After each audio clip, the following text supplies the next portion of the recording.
बटे बाजाता डीजे बंसीधर के गाना बजाता। गौआ में आइल बटे बाजाता डीजे पवन सिंह के गाना बजाता। काजल के बहिनी बड़की छोटकी डीजे पर कमर हिलावाता। जुलिया के बहिनी छोटकी मझली डीजे पर कमर हिलावाता। गौआ में आइल बटे बाजाता डीजे के साड़ी के गाना बजाता। गौआ में आइल बटे बाजाता डीजे निरहुआ के गाना बजाता। जुलिया के बहिनी मझली संझली डीजे पर कमर हिलावाता। काजल के बहिनी बड़की छोटकी डीजे पर कमर हिलावाता। डीजे पर कमर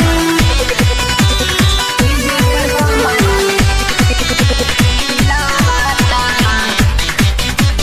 डीजे पर कमर हिलावाता।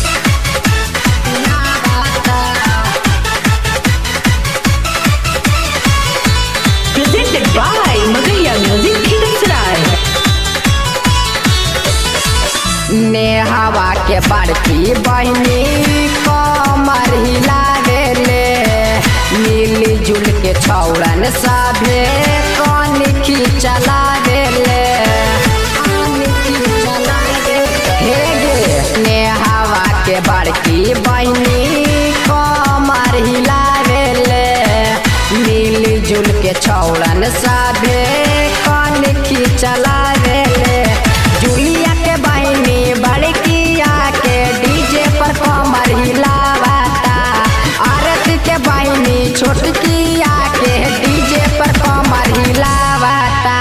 निकुआ के बहिनी बड़की छोटकी डीजे पर कमर हिलावाता।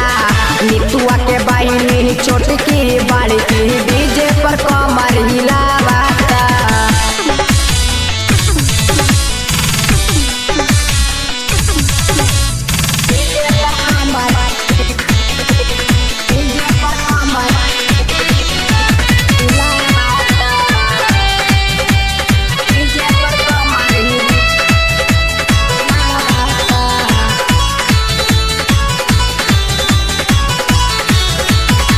राइटर सिकंदर बेदर्दी लेवतारे चूसा की।